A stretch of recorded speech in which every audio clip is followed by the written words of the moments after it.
In 1986, a British anthropologist named Joy Hendry sat in a Japanese kindergarten for 18 months. She wasn't there to teach, she was there to watch.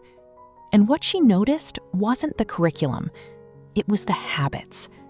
8 tiny habits that no one was teaching because no one had to. By the end of this video, you'll know all 8. Hendry's 18 months of field notes weren't unique. Robert Levine at Harvard, Joseph Tobin and Mayumi Karasawa at the University of Chicago Press, Ann Allison at Duke. Every cross-cultural childhood researcher who spent serious time in Japan has come back with the same observation.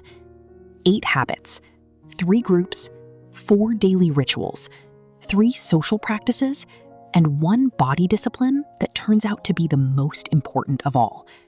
I'll walk you through each and the research behind why they work. And one honest thing before we start. These habits are embedded in Japanese culture. You can't transplant the culture, but the principles travel and the science behind them is universal.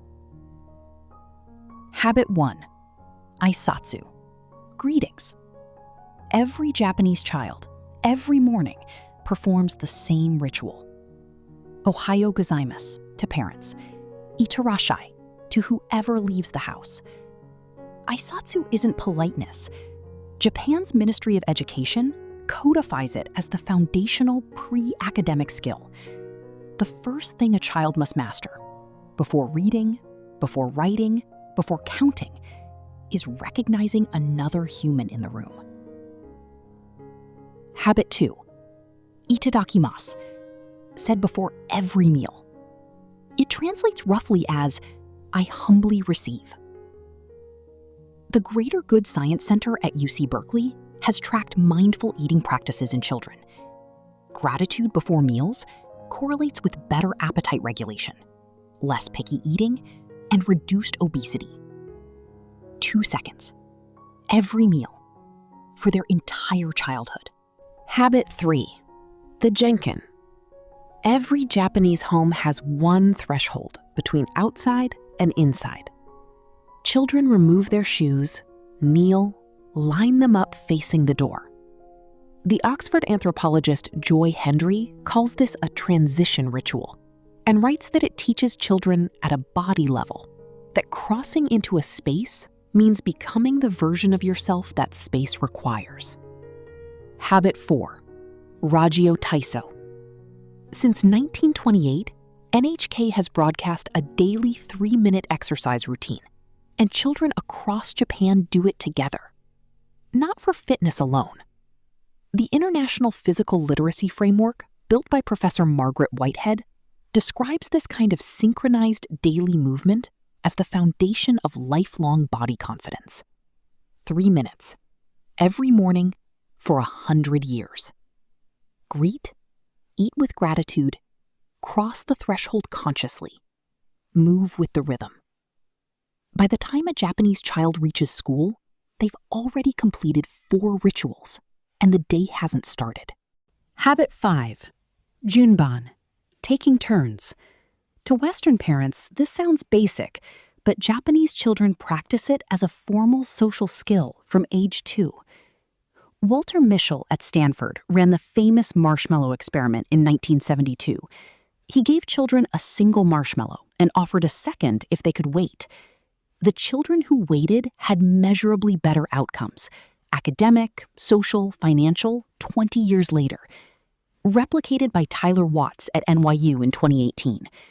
The skill the marshmallow was measuring? Junban, self-regulation through waiting. Japanese children practice it every day, in every line, at every meal. Habit 6. Shudan Toko, group walk to school. Older children lead, younger children follow.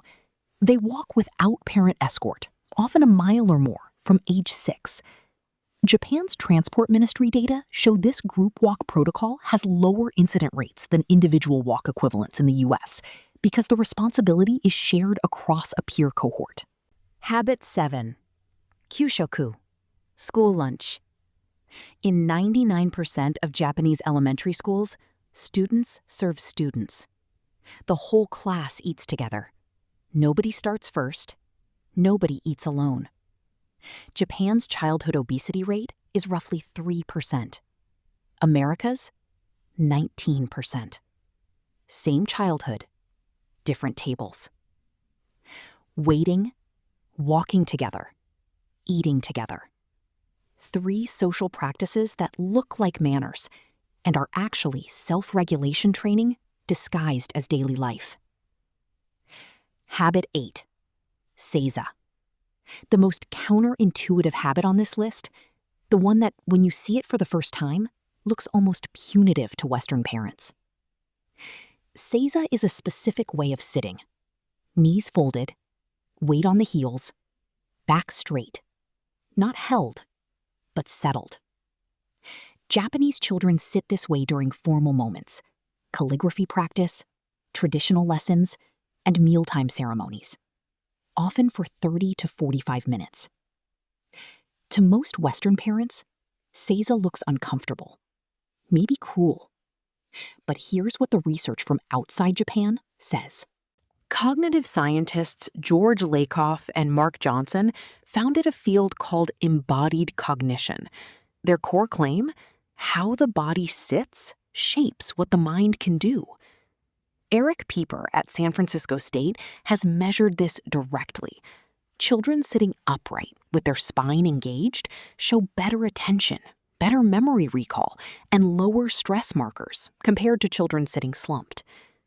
Seiza isn't punishment, it's pedagogy. Centuries before Western science gave it a name, Japanese teachers were using body posture to teach minds how to focus. And one honest caveat: modern Japanese children sit in Seiza far less than their grandparents did. Chairs and Western furniture have spread. So we're describing a tradition that is itself shifting. But the principle, body posture shapes mind, translates anywhere.